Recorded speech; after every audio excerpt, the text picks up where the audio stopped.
ICT IPB tersayang, kita jumpa lagi di podcast kali ini yang akan membicarakan tentang bagaimana para pegawai di kantor ini yang bertanggung jawab dalam pengembangan ICT IPB. Tentunya kantor ini juga terbuka bagi para lulusan baru untuk ikut bergabung bersama mengembangkan ICT IPB.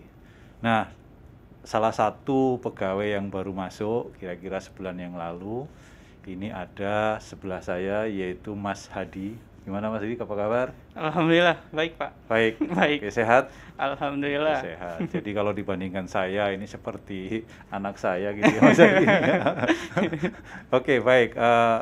Mas Hadi ini kalau tidak salah adalah lulusan dari sekolah vokasi IPB ya? Yap, betul sekali Pak. Memang ada ya di sekolah vokasi itu prodi yang terkait dengan ICT itu? Yap, sebenarnya itu ada Pak. Jadi di sekolah vokasi IPB itu terdapat 2 prodi atau program studi yang fokus terhadap ICT. Apa aja? Ya, yang pertama itu ada teknik komputer. Lalu yang kedua itu ada manajemen informatika. Ada teknik komputer dan ada manajemen informatika. Oh, atau banyak orang menyebut tuh ada yang Tekom, Iya. dan satunya adalah INF.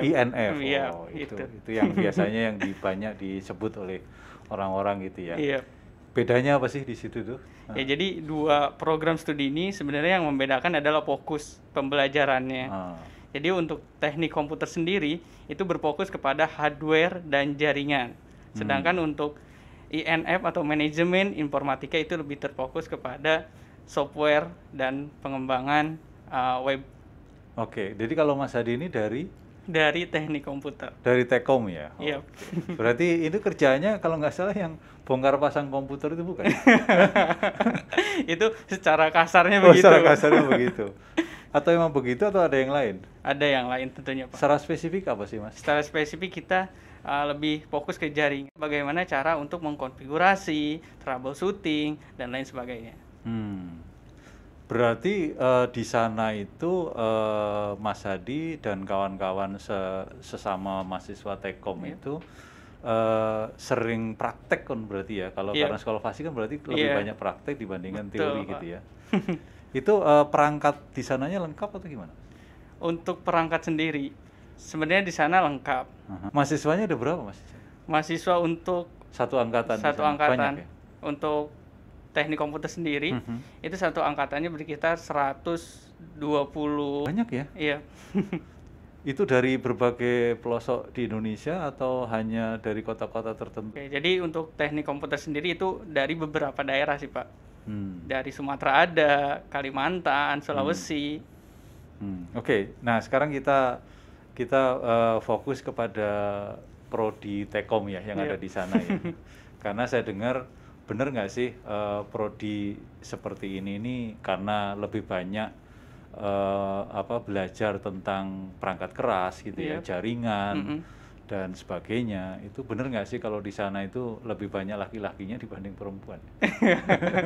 Pertanyaan yang sebenarnya itu betul Pak. Oh betul ya? Betul. Malah. Oh betul. Kenapa sih kok perempuan jarang ke sana ya? Nah itu dia, mungkin karena stigma atau pandangannya bahwa teknik komputer itu lebih ke tadi, kasarnya adalah merakit dan lain sebagainya.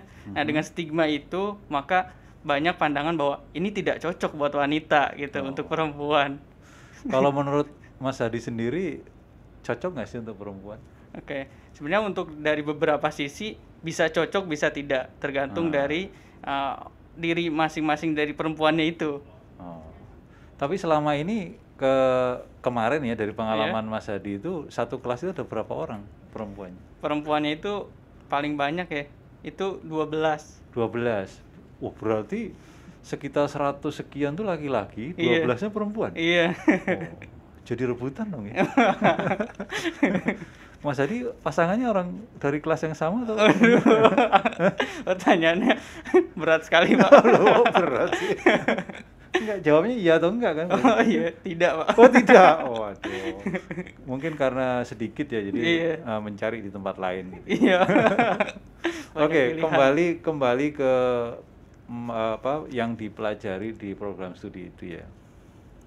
sekarang kan Mas Hadi sudah sekitar 1 bulan kalau tidak salah bekerja di sini. Ya. Kemudian dari pengalaman itu, apakah yang dipelajari selama kuliah kemarin itu banyak manfaatnya nggak sih di tempat kerja ini? Ya, sebenarnya itu saling berhubungan, Pak. Jadi apa yang kita pelajari di kuliah atau di kampus itu benar-benar kita bisa pakai di dunia kerja sekarang. Khususnya kalau di teknik komputer itu kan kita lebih fokus ke jaringan. Nah, di mana ketika kita di kampus belajar terkait dengan instalasi jaringan dari mulai menghubungkan antar perangkat, terus dan lain sebagainya, konfigurasi, itu kita bisa aplikasikan sekarang di dunia pekerjaan sekarang. Oke, berarti kalau dari prospek kerja itu menurut Mas Hadi lulusan dari prodi di bidang ICT ini lebih cepat mendapat pekerjaan ya dibandingkan prodi lain atau bagaimana ya? Ya, kalau masalah itu sebenarnya dengan kondisi yang sekarang di mana pengembangan ICT itu emang lagi gencar-gencarnya, itu menunjukkan peluang besar gitu untuk teman-teman atau dari jurusan teknik komputer, manajemen informatika. Gitu. Nah, umumnya ada nggak sih walaupun belum lulus tapi sudah mulai kerja gitu? Ada nggak sih? Ada, Pak. Banyak ya? Banyak. Kalau lihat di kuliah Tekom ya, karena yang dipelajari itu perangkat keras, itu susah nggak sih kuliah? Oke, jadi masalah susah atau mudah itu sebenarnya relatif, Pak. Itu pandangan orang aja gimana. Tapi kalau menurut saya pribadi, untuk di teknik komputer sendiri itu tidak sulit juga. Jadi masih bisa lah untuk teman-teman dipelajari untuk mendapat ilmunya dan lain sebagainya, itu masih dibilang tidak sulit. Jadi modal apa yang harus dibutuhkan oleh seseorang lulusan SMA untuk bisa sukses di prodi itu ya? Oke, pertama literasinya, Pak. Literasi? Iya, betul. Literasi terkait dengan teknologi yang berhubungan dengan ICT tentunya, itu perlu digencarkan gitu sebelum kita memasuki dunia kuliah di teknik komputer. Jadi kita bisa membiasakan diri gitu dengan perkembangan-perkembangan. Belajar seluruh platform jaringan atau hanya platform tertentu saja? Hanya beberapa. Hanya beberapa.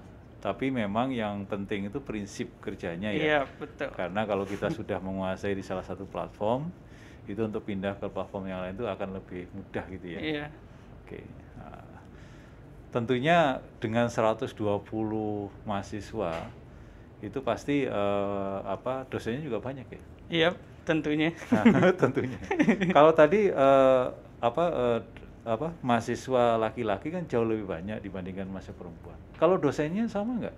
Dosennya lebih banyak laki-laki perempuan? Seimbang sih, Pak. Seimbang ya? Kalau dosen seimbang. Berarti beda ya kalau mahasiswanya banyak laki-laki tapi dosennya seimbang. Iya. Ada dosen favorit nggak, Mas? Dosen favorit? Menurut saya semua favorit, Pak. Oh, semuanya favorit. Ini jawaban jujur atau pencitraan atau takut ini? Tidak, Pak. Itu emang saya merasa bahwa dosen-dosen yang ada di sekolah vokasi khususnya teknik komputer itu emang memiliki kompetensi. Nah, sekarang saya balik nih. Biasanya kalau mahasiswa tuh, saya juga waktu mahasiswa ada dosen yang saya paling suka dengan dosen itu. Mungkin karena cara ngajarnya, kemudian dari penampilannya dan segala macam. Kalau selama masa di kuliah kemarin, ada nggak sih dosen yang tidak disukai gitu? Mungkin itu terlalu kasar ya, Pak. Tidak disukai. Mungkin saya sebagai mahasiswa kurang bisa menerima gitu dengan cara mengajarnya dan lain sebagainya gitu. Kenapa itu? Contohnya kayak apa? Mungkin dengan cara pembelajarannya yang tidak cocok gitu dengan saya selaku mahasiswa. Oke. Nah, dosen itu kan biasanya juga menyampaikan sesuatu kadangkala didebat juga oleh mahasiswa. Iya. Karena yang disampaikan tuh bisa saja tidak sesuai dengan teori yang ada. Pernah nggak terjadi gitu, Mas? Pernah, Pak. Kemudian terjadi diskusi ataukah dosennya marah atau bagaimana? Oh, tidak. Pasti yang tentu di situ kita saling belajar. Jadi bukan hanya dosen mengajar, tapi di situ mahasiswa pun bisa membetulkan atau membenarkan. Jadi sama-sama belajar. Sama-sama belajar. Yep. Nah, sekarang di sekolah vokasi itu kan ada 120-an mahasiswa ya. Nah itu cara belajarnya gimana? Apakah mereka tuh kuliah dalam satu kelas langsung, kemudian prakteknya satu kelas langsung atau bagaimana ya? Oke, jadi untuk di teknik komputer sendiri dengan jumlah yang 120 orang, itu kita dibagi 2 kelas, Pak. Jadi kelas A dan kelas B. Oh, gitu. Jadi masing-masing 60 gitu ya? Iya. Oke. Karena kalau di sekolah vokasi itu memang banyak prakteknya kan dibanding teorinya. Jadi 60% praktek, 40% teori. Nah, secara umum kuliah di sekolah vokasi IPB ini kebetulan masa ini kan sekarang masa pendaftaran ujian mandiri ya untuk sekolah vokasi, di mana ujiannya nanti pada bulan Juli kan. Nah ini secara umum menurut Mas Hadi ini kuliah di sekolah vokasi IPB itu gimana? Enak ataukah nyaman ataukah nggak enak atau gimana ya? Iya Pak, jadi untuk saya pribadi sebenarnya untuk kuliah di sekolah vokasi IPB itu tentunya menyenangkan. Oh, menyenangkan. Menyenangkan. Kenapa? Mahasiswinya cantik-cantik atau? Kalau misalnya dibilang cantik-cantik sih bisa Pak. Oh bisa, berarti bisa. Banyak ya. Pacarnya Mas Hadi dari sekolah vokasi itu bukan? Saya tidak punya pacar. Ya, nanti saya klarifikasi dengan teman. Kan di sini ada 3 orang dari sekolah vokasi ya. Nanti saya klarifikasi di luar acara ini. Benar boleh Pak. Jadi apa yang membuat nyaman di sana? Yang membuat nyaman pertama adalah fasilitas. Jadi fasilitas yang diberikan, seperti kan kita teknik komputer ya Pak, disuguhkan dengan fasilitas berupa komputer-komputer dan lab-lab elektronika dan lain sebagainya. Oke, ini terakhir nih, mahal nggak bayarnya?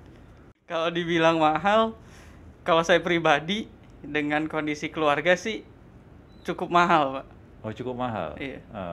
Tapi kenapa kok masih kuliah di sana? Karena emang saya membutuhkan itu Pak.